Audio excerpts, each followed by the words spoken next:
Okay, we're rolling. Amy, thanks for being here. Round 2. What can you tell me about Unbridled Form? What is it for those that don't know? And who Mm. are you? Well, I'm a brand and web designer, but really what I do is capture the art in people and release it from the confines of their industry. Help them connect to what's already alive in their work and then express that in a way that feels really aligned. Instead of always walking into a room or putting across your business cards and your website, hey, this is what I do. Here's how much it costs. Do you want it? That gets really tiring. So I found that when people really connect to what's already alive in their work and the unique way they do it, the unique way that they came to do what they do, and in the way they serve their people, that's just such a more fulfilling place to be. And it's freaking fun to work with them in that place. So, how do people do that? Most people are coming to me saying something about the way I'm being perceived does not feel like what I know to be true about my work. A lot of people are saying, my website's really outdated, or, there's something about my branding that just feels really like I've outgrown it. Or they've got, more visibility coming up in their business, like they're being featured nationally, or things are really taking off for them. And they're just, there's something that's a total mismatch. So they're coming to me for those things. But when we get started, we ask a lot of the harder questions than most designers will ask. And you've been through this process both with someone else and with me at times.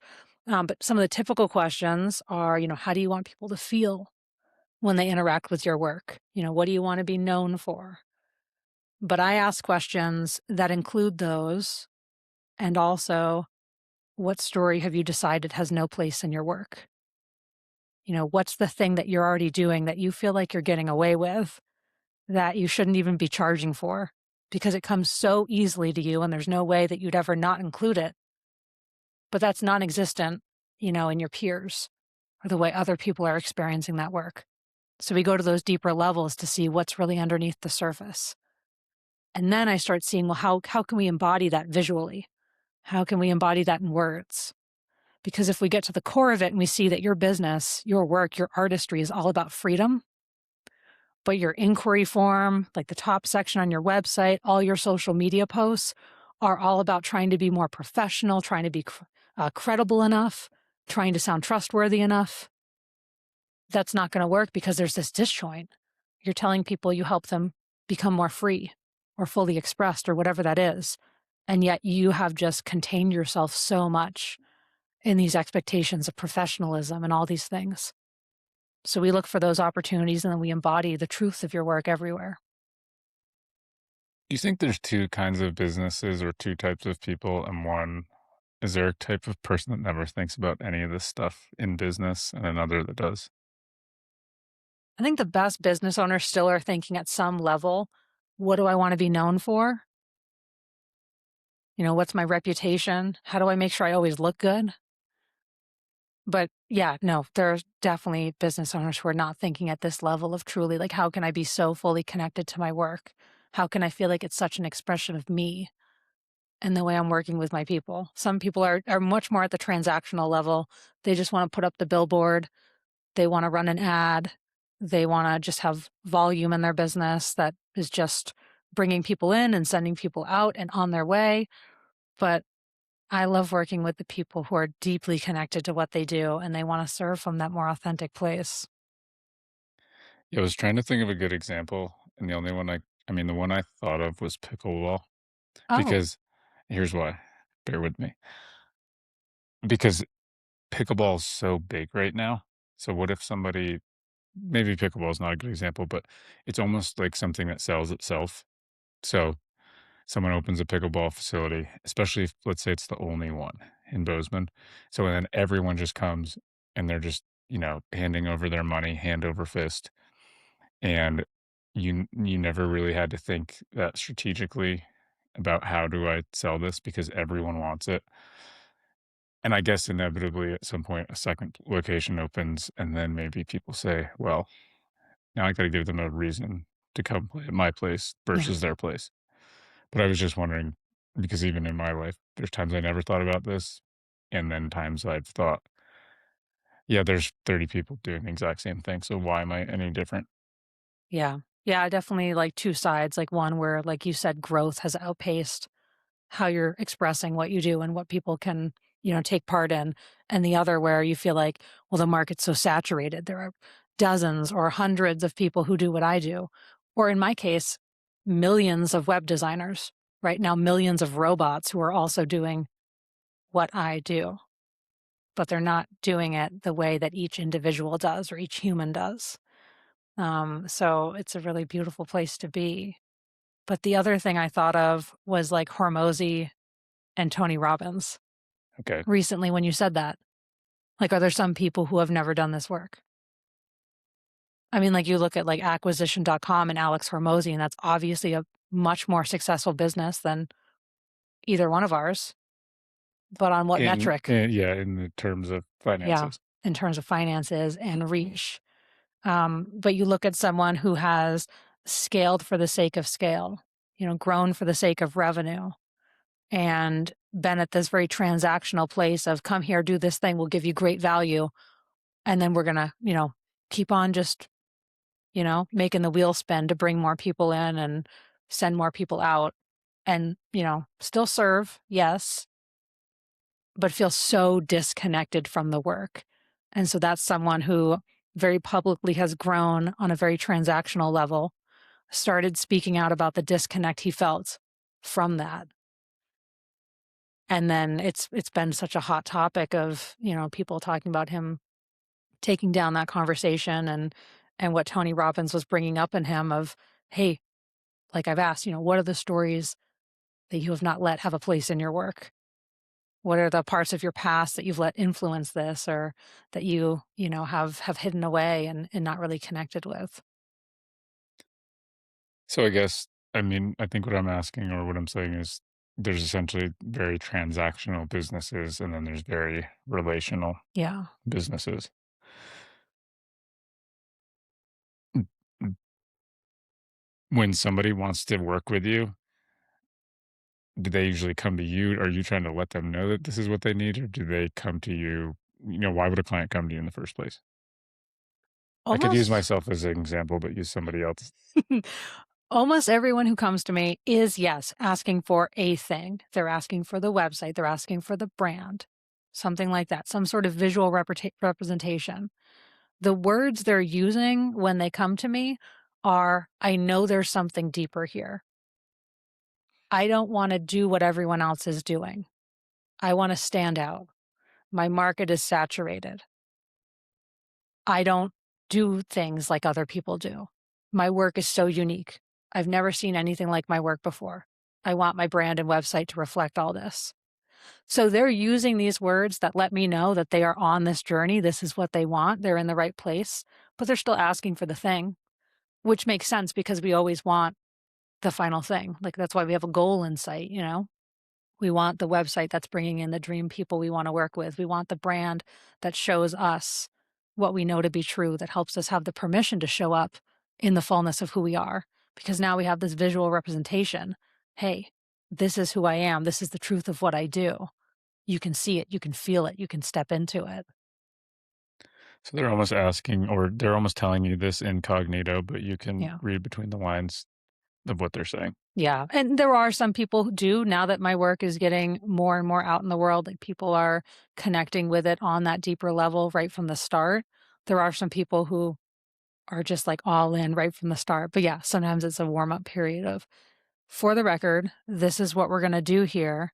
This is how we get you where you want to be and make it last and not make it be something you redo in 6 months. Although everything's always evolving in a way, but it's more stripping away layers or adding layers versus this does not work anymore. I've done this like 5 times over with 5 different web designers. Why is nothing working?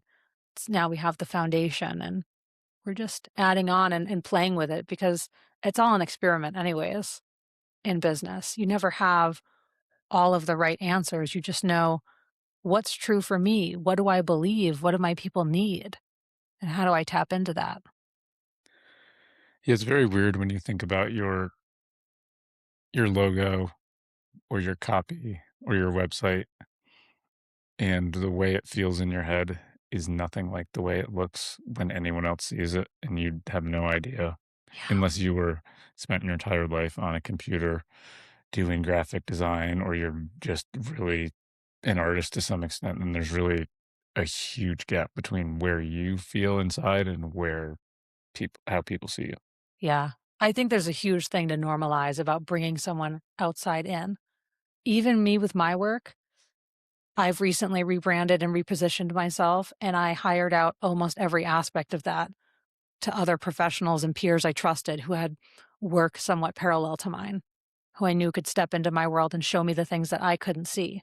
Because there's been plenty, and I've been so surprised along the way too, of what they saw in my work, who they would say I'm comparable to, or who other people might be going to get their problem solved. I had no idea I was on that playing field, which is something I do with my clients too. So often we think, oh, this is who I'm competing against. These are the things my people are choosing instead of me. And often we're cutting ourselves so short when really we are up here. We just only see ourselves at eye level, it seems like. Hi, folks. Quick note from me. If you don't already know, the goal of Mountain Mule is to build real connection between Montana's businesses and the people they serve. We provide private transportation services and Yellowstone National Park tours. If this episode or any other has given you something worth thinking about, smiling at, passing along, I've got a small ask. Share it with a friend, text it to someone, consider following the show. Whether you're using our services directly or following and sharing the show, those simple actions help support this business as well as the businesses and guests that have been a part of the show. Thank you for supporting these Montana businesses, local jobs, and this beautiful state. Now back to the show. This is an analogy I'm making up right now, so bear with me, but I feel like it's kind of would be like picking the clothes you're going to wear with your eyes closed and then being really surprised that you don't look the exact way you thought you were going to when you open your eyes. Yes. Yeah, you're like, "Hey, you don't see what I see?" Yeah, so I mean, I'm like, "Oh, I'm definitely wearing a gray Henley and jeans right now, so everyone should see that," and then I open my eyes and I'm wearing a polo and sweatpants. Yeah. But you have I feel like that's the disconnect, being the business owner and then trying to show that to everyone else when you Yeah. just don't come from the world of copywriting and design and, a lot of stuff that I'm leaving out, but, like, somehow translating that is very complex, and it's not just that simple. Yeah. I mean, with that analogy too, I think the right designer, strategist, creative service provider is a mirror, right? So you can see, "Oh, here's how I'm being perceived." But more and more, the longer I've been in this work, now I believe that the best designers, strategists, and creative service providers are mirror shatterers because they don't reflect back just what you are or just what you think you are. They totally change the game on what you see you're capable of, what you see your work really is. And yes, they are reflecting back what's within you, what's already alive in it, but they're also refusing to let you stay where you are. Like, I was doing a brand perception analysis for a potential client recently, and she said one of her biggest goals was to break even with a steady flow of clients. What kind of way am I serving her in if I help her just achieve that goal versus you were made for more? Your work deserves to touch so many more people. You can jump past levels you think you can with the right belief in yourself, the right perception, the right words and conviction and confidence to own the work you're already doing that is worth so much more than what you think it is.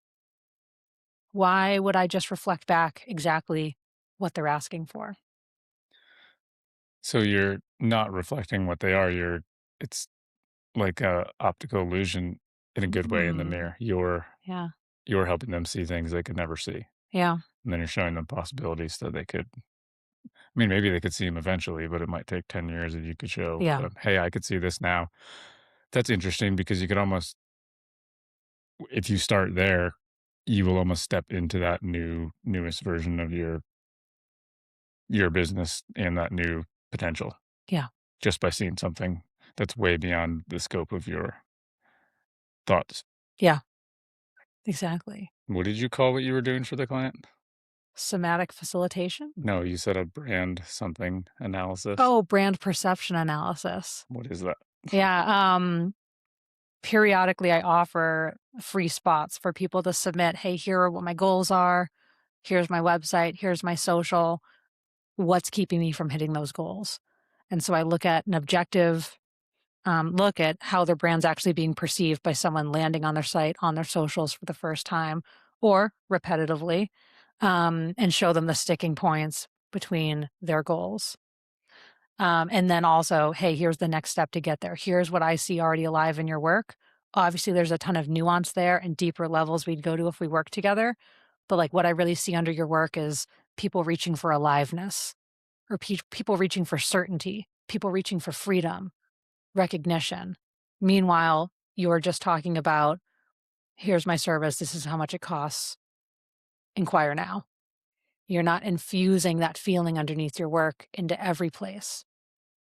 And you can give them a pretty objective some pretty objective feedback on, "Hey, I have no idea what you're trying to say here." And then you might talk to them for 20 minutes or an hour. Say, "Well, if you want people to even remotely figure that out within the Mm. 5 minutes they have on your website, this there's a lot to do here." Yeah, but honestly, it's not even trying to get my best guess because the answers are glaringly obvious. They're all there. You read 5 testimonials from someone's clients and you listen to what they're really saying, and you have everything you need to know about that business, how they're being perceived, what their work really is, what the transformation is that they get for their people, and exactly what they're missing when they talk about their work. Because it always matters so much more what other people are saying about your work than what you are.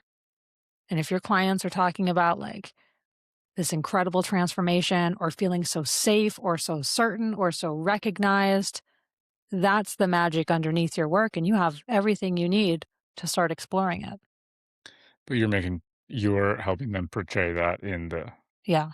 in the perception that their Yeah. material gives as their business. Yeah.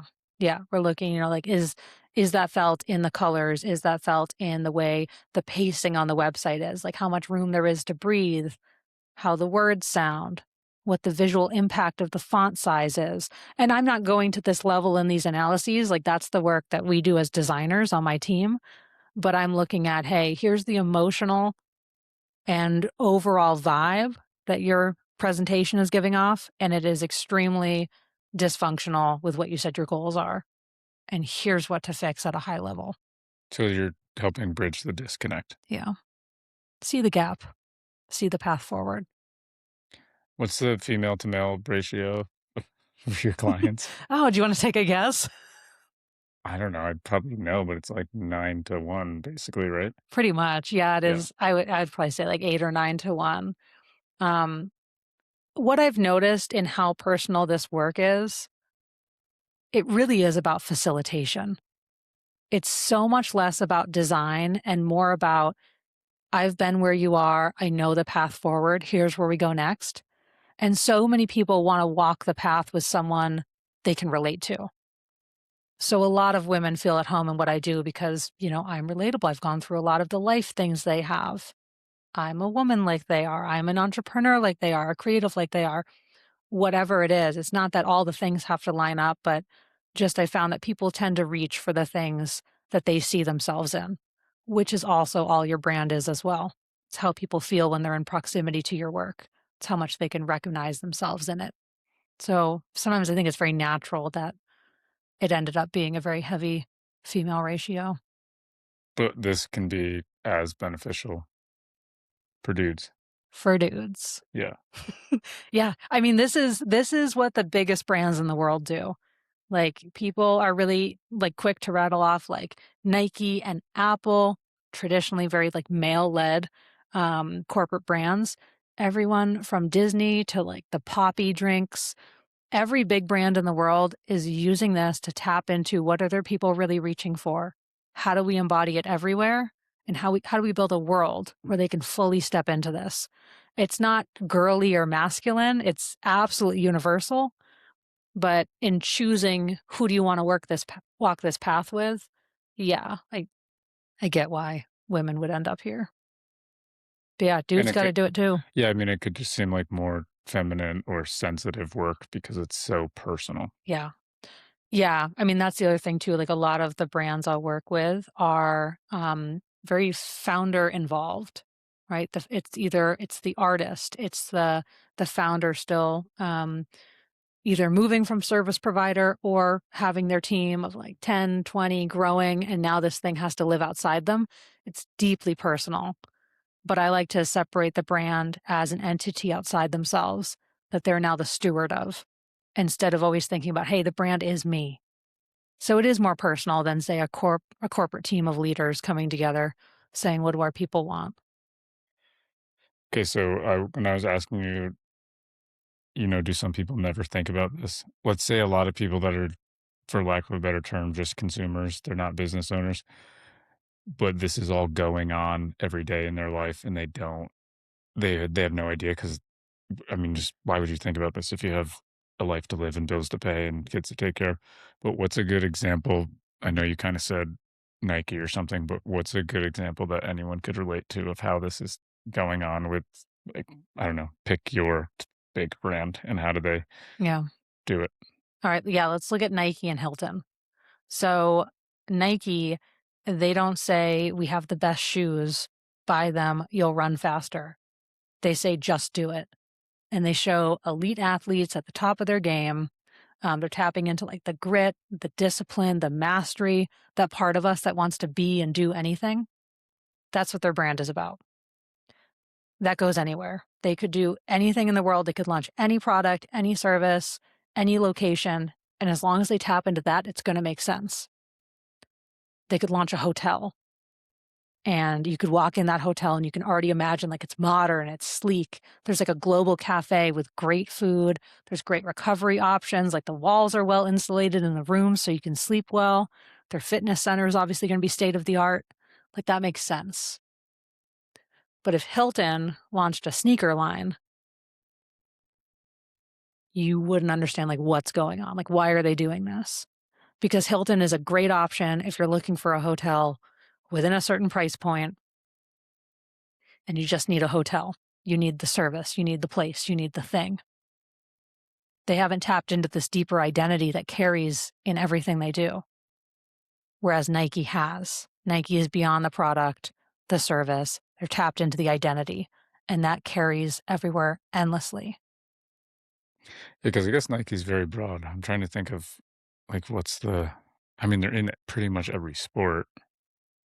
Yeah, yeah, they're very broad, but, Yeah, like, yeah. even branching out of sports, you start to think about, like, they literally could launch anything. They could launch, like, a meditation app tying to fitness or Mhm. sleep. They could launch anything, and it would make sense as long as it's helping you be and do anything, and just do it. Yeah, what's another I'm trying to think of another brand like them that just has this because, yeah, Just Do It is so tied to what they are. What do you think Harley Davidson stands for? I don't know, like, badass motorcycles?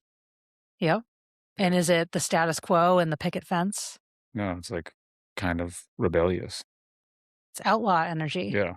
Yeah, you hear the sound, I mean, it and is it I'm just thinking, sorry to interrupt you, yeah. because there's the Harley Davidson truck models, and that's so actually sounds like very contradictory because it's a motorcycle brand, and they've And yet, what do they stand for?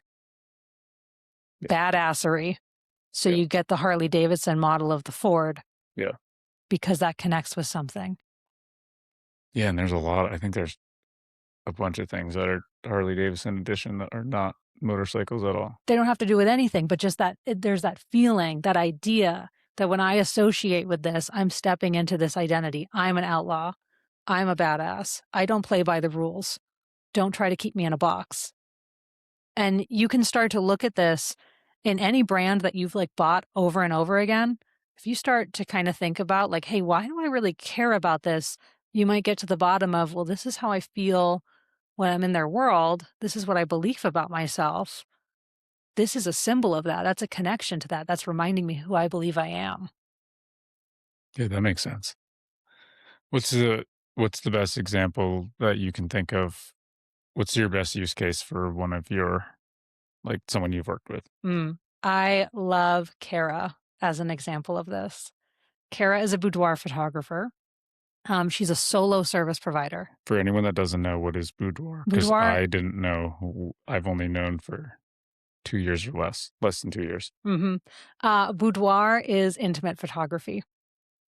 Typically, people will view the industry from the outside as sexy photos, like pampering yourself, kind of like a frivolous thing to do, a very like self-absorbed thing to do, and all of them are talking about the same things. But so Kara, she had big goals. She wanted to move her studio from Alaska to Pennsylvania. She was a solo service provider. She wanted to go well above multiple hundreds of thousands of dollars in revenue from where she was. And she was operating with just such a surface level industry standard brand. But it was so clear that the industry standard had never felt standard to her. She was with her clients revealing what had always been there. She was giving them this container to step into and just be who they are. And so Kara's story is she was a new mom. She had just had her first son. And as she put it, she fell madly in love with her son and wildly out of love with herself. She felt so disconnected from her body, from the way she was perceived in the world, from who she knew she was. And her husband was asking her to take sexy photos. She said there's no way. Like, she wasn't wearing her pre-pregnancy jeans yet. She just had no sense of self, and that was the last thing she could ever think to do. But she did it, and she remembered who she was. She remembered that the woman she'd always been was still in there. And so then years later, as a boudoir photographer, women were coming to her for the same thing. So she did the boudoir and then got into Yeah, being a she photographer? experienced the thing herself. She lived something, walked the path before these women, and then was providing the service, which is so common because so many of us are building the thing we wish existed. And so what happened was when these women were coming to her, she was not adding things, not drowning them in makeup or highly editing them, but giving them a space to tap into whatever it was that they had forgotten about themselves. Whether they were mothers, business leaders, emergency service providers, whatever, like the identities that they had put on themselves and the things that they thought were lost, she helped them just see that they were just forgotten. They were always there. And so that's the identity, that's the story that we found in her work. And that wove through everything next. Like her business name was Midnight Sun Boudoir. And that was, a lovely name that was tied to where she happened to live in the country. Midnight Sun tying to Alaska, and boudoir tying to her service. And instead, once we knew that idea of revelation was underneath everything, we renamed the business to Deja Revel. It's kind of moody, sexy, mysterious. It means already revealed in French. Oh. So the revelation came in everywhere. The colors, instead of being what everyone else sees, what everyone else does, and in her industry, we did this like really electric green that like dared to make a statement, dared to have a perspective. And we wove the feeling of revelation, a little bit of magic, a little bit of outlaw energy into everywhere. The way the website transitioned, the way her merch was designed. And that's why other photographers wear her merch. Her husband gets stopped in Lowe's. People are asking, like, hey, what's your hoodie from? And he gets to say, like, it's my wife's brand. And she gets to be so deeply connected to her business. She got to move it from Alaska to Pennsylvania. Women were still flying all over the country. You think with a service-based business, if you move, you have to start all over, like get new clients, build up your street cred again. She didn't have to experience that because identity traveled with her. And the whole world rose to meet her because she dared to look at what story did I think had no place in my work? And what happens when I lead with that and give people something to tap into, a world to step into instead of just a service to buy, especially something that a lot of people see as like a one-time luxury expense. Now it's an ongoing, like lifetime ritual because people are just getting more proximity to themselves by being in her world, which is so freaking cool. So how would you finish that sentence if you're looking at it just from you're trying to be so strategic, like people buy what? Or people wanna be a part of what? How do you articulate that? People buy an identity to step into. Okay. So, are you helping are you helping people understand the identity that they're Yeah. portraying, selling? Yeah. Or the one they're not. The one they're not leading with, but it's already in there. And how different do you think the experience is from the business owner's perspective when they're more aligned with that, with the what and the why and that they're doing rather than this is a product, this is how much it costs, and please buy it because you need it and I need your money. Mm. Yeah, I mean, that's it right there. Like the one of them is almost moving from a place of lack of, hey, you need this thing. You have this pain point. I can fix it. Buy this transaction. The other is moving from this deep place of love and connection to what you do, of understanding what makes your work different, of understanding what your people are actually reaching for underneath the thing. Because what I found is it's so exhausting to always go into the world with people saying, hey, I have this thing. Do you want it? Do you want to buy it? It's a slow season. The economy's down. People aren't as interested in this anymore. That's exhausting when you're going looking for things and trying to get something in return. But when you've tapped into some energy within you, the thing that's already alive, and you're just letting it be expressed in the world and the right people are magnetized towards you, that is such a more beautiful place to operate from. Yeah, what's the saying about, the cheapest price? It's something to do with pricing that you said. I don't know the exact word, but what I have said is that price is not the only thing you have to compete on. And Yeah, it's that's it. probably the worst thing to compete on Why does why does everyone think it's the best thing to compete on? because it's obvious. It's easy in the short term. It's a quick fix to say, I'm running this sale or, I'm going to cut prices. The other guy did. It's the quick fix. It's the obvious fix. It's the thing we see in front of us all the time. Like we're so accustomed to it. You're in the store and you see a slash price, but you don't see behind the scenes of what everything that business is doing to discover what's really going on, what their people really need. How can we meet them there? That's not as obvious a fix, but it's the longer term one. It's the one that feels more fulfilling. It's the one that gets you where you want to be in a much better way, much faster, and much more certain way than just slashing prices and trying to be the best deal in town. Yeah, there's a saying, and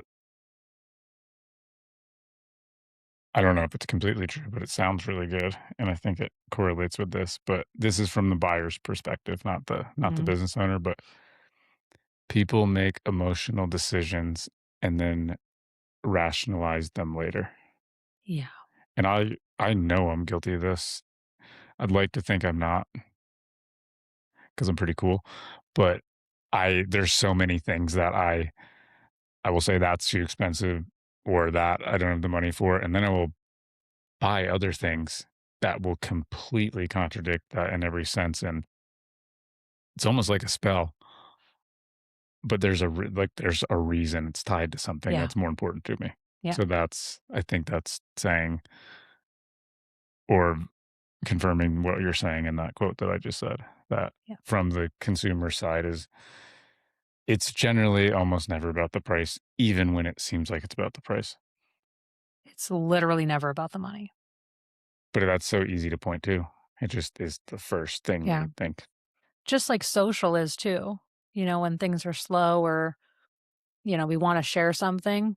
One of the easiest things is just to go on social and post something and try to think, hey, if I show up enough more, if I show up like nonstop, if I'm telling people what I do, there's this quick way to just get information out there and people are going to connect with it. They're going to see that we've got availability and they want what we have.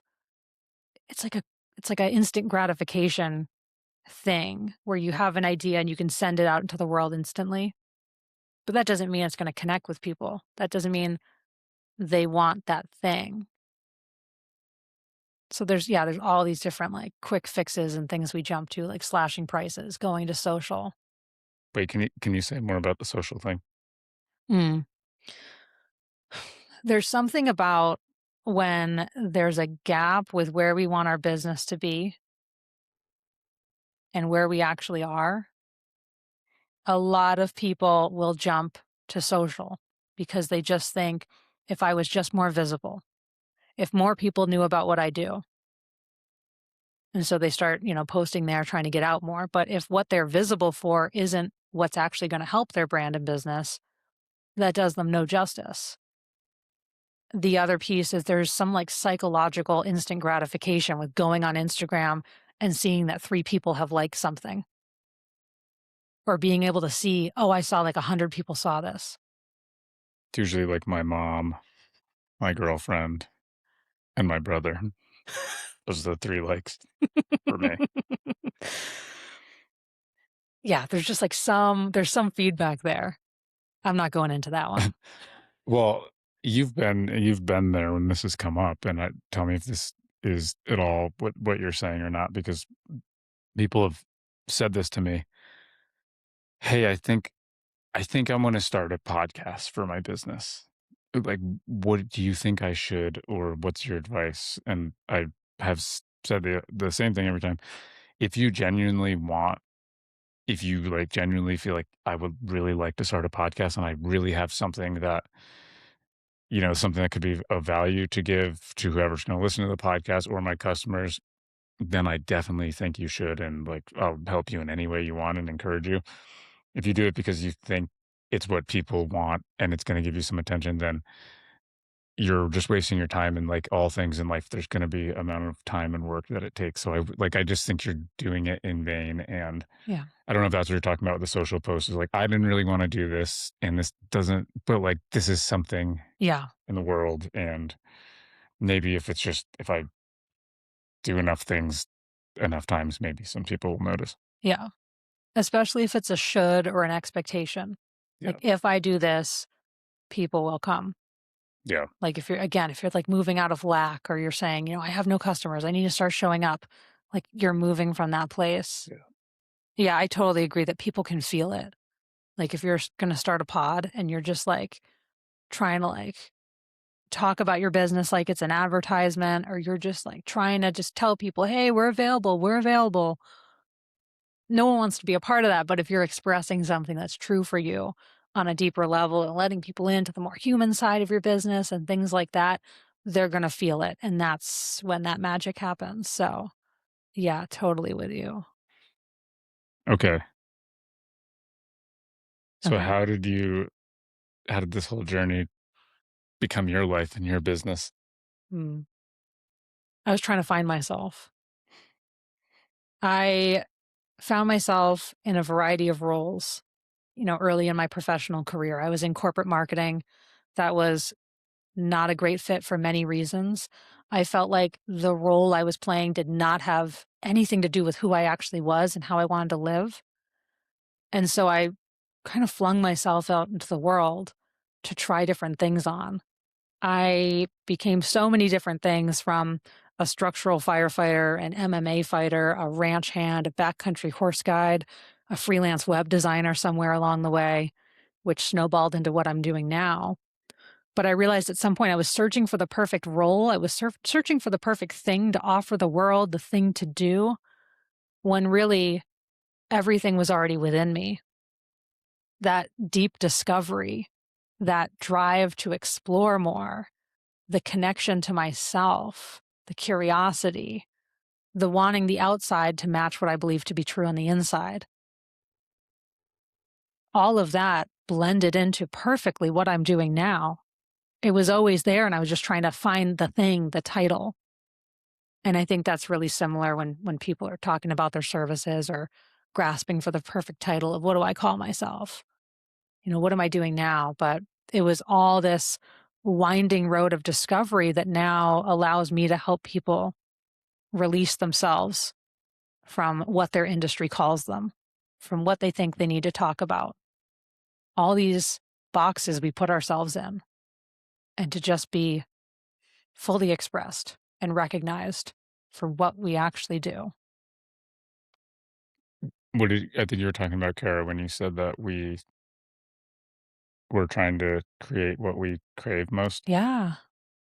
So is that your I just went on my own journey and this came out of it. And so many people who come to me are multifaceted. They know there's something more for them. They know there's something underneath their work. They're sick of saying, I do coaching or I do photography, and people saying, oh, cool, neat? neat. They want to be recognized for what's underneath there. And I can walk them along that because I've walked that path myself. What's been the hardest part of this path for you? Mm. Patience comes to mind first because you can't just have this out of nowhere. You can't just pull it out of thin air. You have to discover your work in the world. You have to discover yourself and your leadership and the way you're serving, and then witness what's already there. And then the other piece was there have been so many times where I've watered down my work over the years, especially in the last 3 years.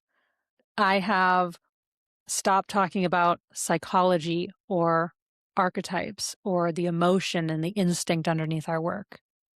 Because really, all of this is rooted in psychology from plenty of experts who have come before me. It's not like my methodology. I'm using what all great film producers, storytellers, marketing experts have for decades. But I didn't think people would get it. I didn't know how to talk about it. So I just would do it behind the scenes of witnessing what was already instinctually and emotionally alive in people's work and just making sure that was embodied. The other thing I've been watering down is the somatic side of it because I haven't known for a while how to talk about. Sure, I can give you your new brand identity. I can hand you, this is what I see in your work. This is what's really at play. But there's a huge disconnect if you just know that intellectually, but you don't feel that in your body. You can't walk into a room with the identity certainty of, I know who I am. I know what I do. I know why it's different. And that's fully woven through every fiber of my being because people can feel that too. If there's congruence there or there's this disconnect. And so in the last year, I've started weaving in brand embodiment meditations and facilitating people through what stories have you not claimed in your work? How does something land in your body when something comes up about, I really want the permission to do this thing or say this thing or go here, or I'm against this wall over and over and over again. I can't figure out what's keeping me stuck. And I walk them through where that's coming up in their body, how it feels, what story it's trying to tell them. And that feels crazy to own because who am I to walk them through that? Just a gal in her 30s who ended up as a brand strategist. And now I'm somatic facilitating my clients. That feels wild to claim. And you don't look a day over 25. Is that a good thing? Yeah. Humor aside,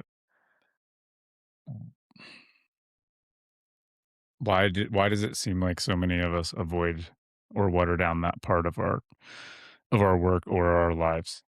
Yeah. At least in your experience, because you're obviously seeing firsthand a lot of these business owners, and I can speak to it myself, and I think other people can, but is there anything I mean, and you've obviously, like, experienced it firsthand in yourself, and I'm sure you see it in other people.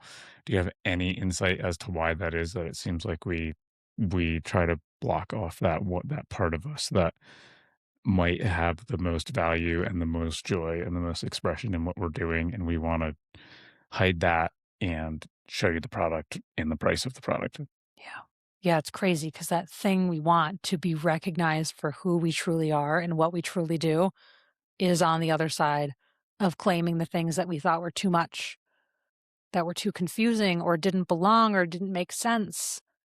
And there's a whole rabbit hole we could go down that I'm not an expert in of, what came up in childhood or the different phases of our lives where we encountered that too muchness, where people put that on us, where we showed up with our full emotions and people quieted us down, where we were too creative and we couldn't stop doodling and seeing things in the clouds, and people said, "Hey, be more realistic."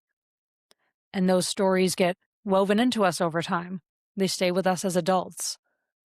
But when we allow, like, the cracks of light to come in of what was really meant for us and what our work really is, we start to get those inklings of maybe there's something more here. So I won't try to be a therapist and do that, but it seems like a lot of our worries about, am I enough to do this? Who do I think I am? Comes from a whole lifetime of stories and roles and things that we have not shed or claimed. And that's what keeps us from expressing that part of our work or our lives. That's what I believe. How do you think about that? So there's that beautiful side of the business and like the soul, let's for lack of a better term, the soul of your work. And then let's say marketing your work because there's terms like gotta have the perfect hook and you gotta have the perfect thumbnail. And I I personally think that this podcast really can help people be connected on a local level and a very personal level to business owners and people, in this great city and town that we live in. But if nobody knows about it and nobody hears about it, no one will see it. And then it will, Yeah. exist in isolation. So how do you balance those two? Because that's where a lot of stuff can come up even for me. It's, oh, I don't want to promote this and I don't want to advertise this. I don't want this to sound salesy and gimmicky, but in my experience, there's the part of the human brain that needs to at least have its attention drawn into. Because if something's so boring or so almost invisible, you just won't see it. Yeah. And there might be some really deep, soulful, beautiful work inside there, but if no one hears about it and no one sees it, so do you find yourself in a position trying to help people understand the balance of those two things because it's kind of a left right thing and it seems like you need both and they're both really valuable, but one's not. Like you're not just this moral excellent being if you're only doing this beautiful Yeah. embodied soulful work. Yeah. But as soon as you are selling it or letting people know about it, you're now a complete Yeah. fraud. So how do you balance that yourself and how do you see that in the people you work with or help them with it? The soul and the truth of what you do has to come first. It has to be something that you actually want to express or that wants to be expressed through you. It has to be something good to start with. Because marketing something bad or something that's not serving people, like, that's not going to feel good. I'm thinking right now about, yeah, this balance of it feels good for the consumers, it feels good for the brand, of like, imagine a downtown restaurant where like the door is boarded up, the windows are blocked, and inside is like the best food you could imagine. Like people are just waiting to take care of you. Walking through that door feels like a portal into another world, like you've traveled to. And you get to have this incredible experience with the incredible food and the music and the atmosphere, and it's warm, but you can't see from the outside because everything's boarded up because they haven't dared to say, this is who we are. This is what's going on here. And so the brand and the business owners, they feel that pain of no one knows what we really do here. And on the other side, if you have the most beautiful restaurant front in the world that has all these promises, and as the consumer, you walk through that door and you get in there and it's like the worst experience of your life and nothing is as promised, and you are like, get me out of here. Now you're feeling that pain. So there is a balance of how do you make sure something is wonderful and true and worth talking about? And then how do you allow yourself to be so generous that you share it with the world? Because I actually think that sales is a very generous thing to do when the thing you're offering is a beautiful thing that helps people. Because otherwise, you're keeping that experience to yourself, you're keeping that transformation to yourself, you're preventing people from getting where they want to be, from having that incredible meal, from having that beautiful experience, if you just keep it all boarded up. Can you say that again, what you think sales is? Because I think that it's very well said. I think selling a beautiful service or product that actually helps people is one of the most generous things you can do. I think it's selfish to keep it so close and boarded up and not allow people to have the thing they actually want. Now, I don't think it's generous if there's a billboard screaming at you to buy now and 80% off, and you have like the people standing in the median spinning signs about the furniture sale. People driving around with like the signs on their cars when you see businesses like sending out like 3 sedans advertising something, and you're just being bombarded, or like every commercial is yelling at you to like take this drug or like do this, do that. That is not generous. But when someone's sitting across from you saying, I need this thing, I'm here, I want to be here, and you've got the process, the experience, the leadership to help them get there, but you don't say anything just because you feel like you don't value what you do. You don't believe it's worth what you're charging. That's just, yeah.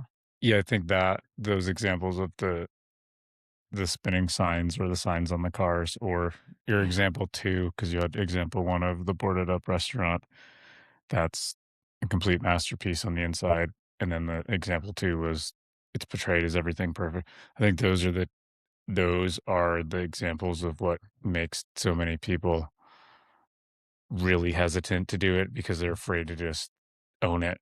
But I think if you believe, and like you said, you've done that work, that important work, you're not gonna like no one else is gonna believe it when you do, but once you do, like the Yes. whole world will. People will absolutely believe what you believe. If you do not believe in yourself, if you do not believe in your work, you cannot sit across from someone with your voice not wavering, with guiding them through something to where they want to be. Like that just will not work. But if you have the conviction in who you are, what you do, what you've done for people just like them, they feel that. And all we really want, amongst a few other things, is certainty, to trust in something, to know we can get what we want, to know we're going to be taken care of. So, yes, absolutely, people will 100% believe what we believe, whether that is in ourselves or that we're not worth it. Heard. Great. Where does the name Unbridled Form come from? I'm a horse girl. Horses have been part of my life for a long time. And there came a point in moving through all those different roles and identities and seasons of life where horses really brought me home to myself. Their complete lack of being anything other than what they are and being anything other than in the moment they are reconnected me back to myself. And they helped me see that the wildness in me that I was trying to tame was my greatest asset. And one of the best parts of me as a human, as an entrepreneur, as a creative, as a mother someday, that wildness was my magic. And so I fully believe for all of us who have spent years spilling out of the molds our industry handed to us, we have no business existing in any form but our own. So to tap into your own unbridled form is to be in your fullest expression, is to be so fully aligned with the work you're here to do, with what's already alive in your work, and to let that be expressed, to own it, to believe in it, and let it touch and enrich other people's lives. Damn. How would you describe coming home to yourself? What does that mean to you when you say Mhm. that? Means peace to me, like not being so at war with what I want from my life or my business, or circling around all the things I think I should be able to solve for myself. All the thoughts I have of what if I do this or this? Is this right for me? I see this person doing this. But if I'm at home in my own work, in my own body, in my own beliefs in myself and my leadership, there's just so much peace. And that's where I prefer to operate from, is in that certainty, in that quietness, and in that flow.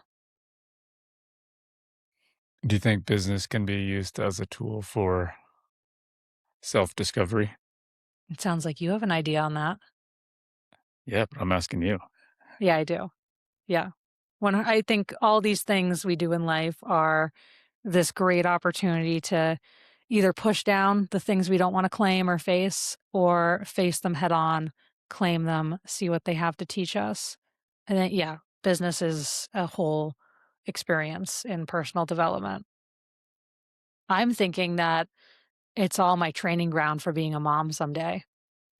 It is learning how to facilitate and be patient and stand in the craziness and show up with whatever I have. I think it's all a training ground for being a present mom, and it's been really cool to witness that too and think about it in that way of I'm not just in the messy middle, or I'm not just navigating this thing or having this hard experience with a client or something. I'm just in my training ground for the role I'm really meant to play someday, while feeling fully aligned in the role I'm in. Finally. And what is being a mom the training ground for? Oh god, I haven't thought that far. Maybe just being a human. Maybe we don't have to be anything. I don't know. Is there anything that really sticks out that has surprised you about this work? I just never thought it would go to this depth. In 2012, I was on a fire department and someone needed to redo the website. There was like a national competition. They wanted to enter it in 2 weeks. And I raised my hand and said, I could try it. Like, I don't know anything about websites. I could do this. And I built like the world's ugliest website, but it won the national competition with with professional designers who had spent their careers perfecting websites. And I did not understand for a long time why it won that award, because it really was butt ugly. And I only recently, 14 years later, last year, they came back and asked me to redo it. Um, and so I got to kind of, reclaim my honor, putting a beautiful strategic site in the world. But I realize now that why it won was because it had been this presentation of information. It had been, here's our address, here's our phone number. In case of emergency, call 911. Here are the members, here are the trucks. But that department that I was a part of, which I got to personally experience, was so story led. They were so tapped into why they existed. The founder was so woven into the organization. It was a beautiful thing to be a part of, and alumni were coming from all over the globe to still be a part of it and contribute and come back for different things. And there was just this rich story and community that was entirely missing from the website. And I knew none of this at the time, but I did decide when I redid the website, hey, this can't just be a presentation of info. It should be a hub of this family. And so I wove in pieces of that. And I don't know for sure, but that's why I believe it ended up winning that award, because that could be felt for the first time, that finally there was something really of substance and beauty here, even though, again, it looked but ugly. So there was something that stuck out about that or that people picked up on that was Yeah. they probably couldn't put their finger on exactly what it was, but it ended up winning because it was something more felt Yeah. that was going on a little bit, like, almost unseen to the naked eye. Yeah. Yeah. Because that's what emotion and instinct is. Like you said, we rationalize later, we think about the things later, but really in the moment, we're experiencing that instinctual emotional pull that gets us to act or choose something over the other, or move away from a certain person or move towards them. And then later we start thinking about, hey, why did this happen? Why do I think this way? Why do I feel this way? But I just never expected that that website would lead me to where I am today, like facilitating creatives and leaders into the next era of their brands. Like, it feels like it came out of nowhere, but it was always there. Do you have any advice for anyone that's hesitant to lean into that side of their work or themselves? That's that knows there's something. missing or there's something they're holding back and they're just fearful because it's vulnerable and you're Yeah. putting yourself out there.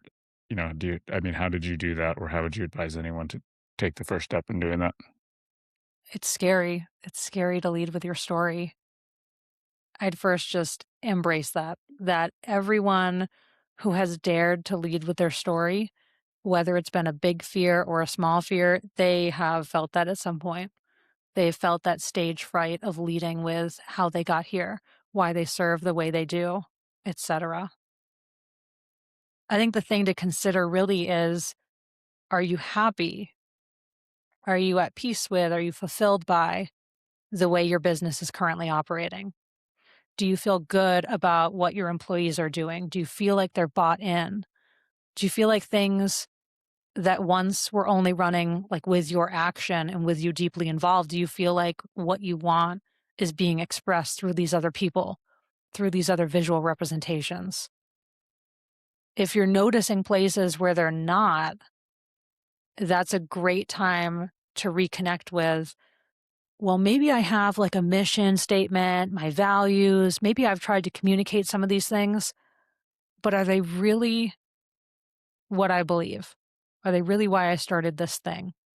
Or are they just what my industry says?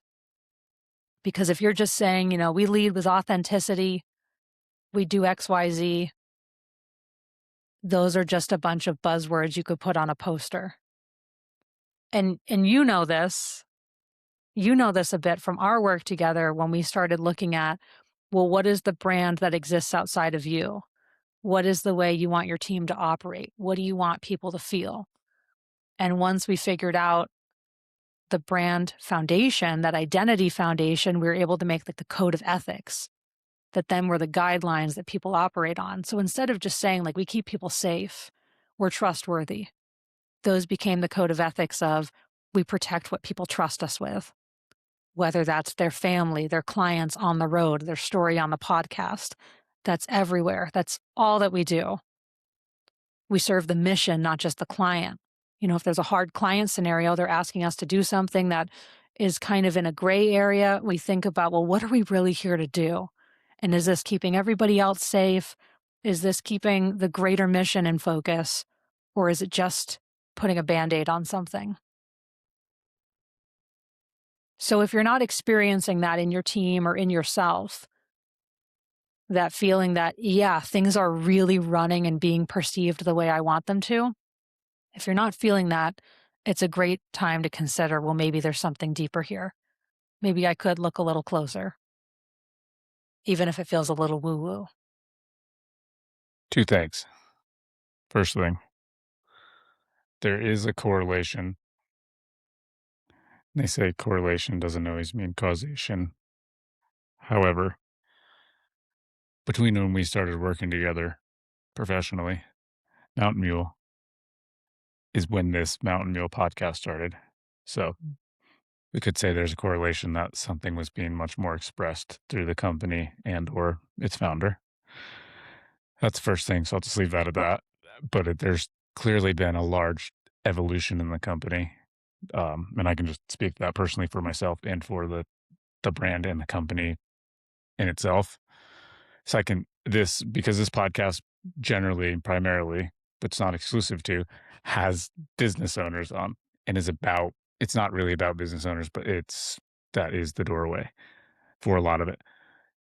Is there a way you think a lot of people can apply this or think about these same types of concepts for their own life personally? Because you might not be a founder or, a CEO leading Mm, a brand, but you obviously have a family and a career, yeah.